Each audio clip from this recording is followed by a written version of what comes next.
A Place for Us is the story of the Winter family. It opens one late summer's morning with Martha Winter, the matriarch of the family, coming down to the kitchen on her own in her dressing gown, sitting down at the kitchen table and beginning to write in her beautiful handwriting the invitations to her 80th birthday that will call all her family back to Winterfold, her home. And the reason why she's calling them back and the reason why they are scattered in various different places is that there is a secret that she's going to tell them, that they probably know something is up, you're not quite sure, and it's a secret at the heart of the family that could destroy the family, and it's a secret that goes back for many years, and all of them are involved in it in a way, and they don't really realise it. And you'll have to read the book to find out what that secret is. Meet me tonight in dreamland. Daisy Winter is at the heart of the story of A Place for Us. She's the second of the Winter's 3 children. When the book opens, she's in her early 50s. What we know about her kind of shifts, but what we do know is that her brother and sister have quite ambivalent feelings about her, and I suppose everyone who has a family has that kind of relationship with a member of their own family at some point or another. You can't work out if she's really, really annoying because when she was little she used to torment her brothers and sisters, or whether it's actually part of something deeper and she really is an awful person. And in that way that when children are small they can sometimes do terrible things, but when they grow up they don't do those terrible things anymore. It's kind of interesting to look at, and that is what you need to read the book to find out whether she's really bad or misunderstood. I wonder.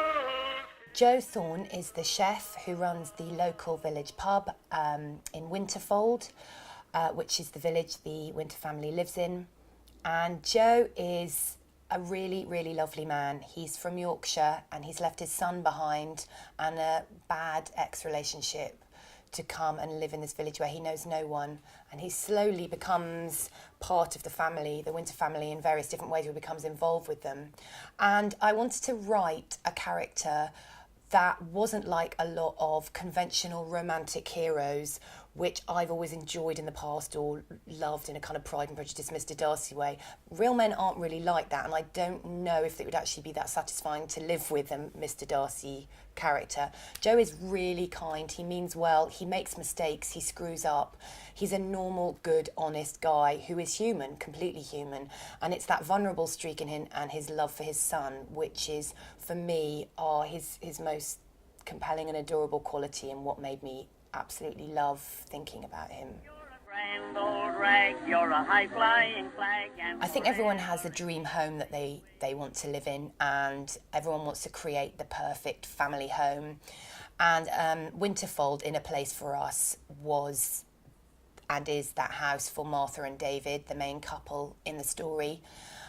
How they came to the house and how they came to live there and why it's such a special place is a sort of secret that's revealed in the final chapter of the book, and it's not central to the plot. You could lift it right out and it wouldn't matter, but for me it's the most important part of the whole book because it's central to that idea of coming home and finding your place in the world, perhaps with the one who's meant to be with you. And I loved writing it. It's my favourite scene. And yeah, you have to get to the end to find out what that little secret is, but I hope it's worth it when you do. I wanted to write a book about a family and their house, and I saw the family instantly the moment I had the idea for the book, and I saw the house as well. I just got it. I knew it appeared to me like in a vision, like in a dream. And I had to fill in the details of the house as I went along, so that I completely believed I was in it, so that the reader would believe they were in it. And I had such a lot of fun doing it because it's basically my dream house. It's kind of arts and crafts house, and I love arts and crafts stuff in the middle of the countryside, well, near Bath. And it's got to be filled with the kind of things that make you feel at home. So I made this pop-up book. I went to a kind of arts, children's art shop and bought these pop-up books with bits that like spring up and go like that. And I put lists of all the things that would be important, like 9 Lessons and Carols. They love Italy, they like thrillers, they like Gilbert and Sullivan, they like gingerbread and tea towels, The bookcase, what kind of books would be on the bookcase, like old books that you find in holiday homes, Dick Francis, The Observer Book of Birds, Susan Howich, children's books. And I cut out loads of photos from Zoopla, I'm obsessed with Zoopla, and different arts and crafts books that I'd found. And I went to visit different places as well. And I found this house, which is somewhere in Hertfordshire, I think, which was kind of the house I based the outside of it on, and which is kind of central to it. It's got to feel really cosy, but it's also got to be really beautiful. Then I had a lot of fun making the garden. I drew it with my felt tip pens that I'd also bought from the arts and crafts shop. I could tell myself this was work. And here is the floor plan. This is really crucial as well, because you need to know where people are. I've never done that for a book before, but it just meant that when I was sitting at my computer, I'd written that down, and somewhere in my mind was a complete awareness, like moving through it, almost like Harry Potter when he's got the invisibility cloak on, that I totally believed I was in this house, so that the readers hopefully would believe it too. Then you twist around with all of your might. Stretch along an arm straight out in space. Then you do the eagle rocker with the stars.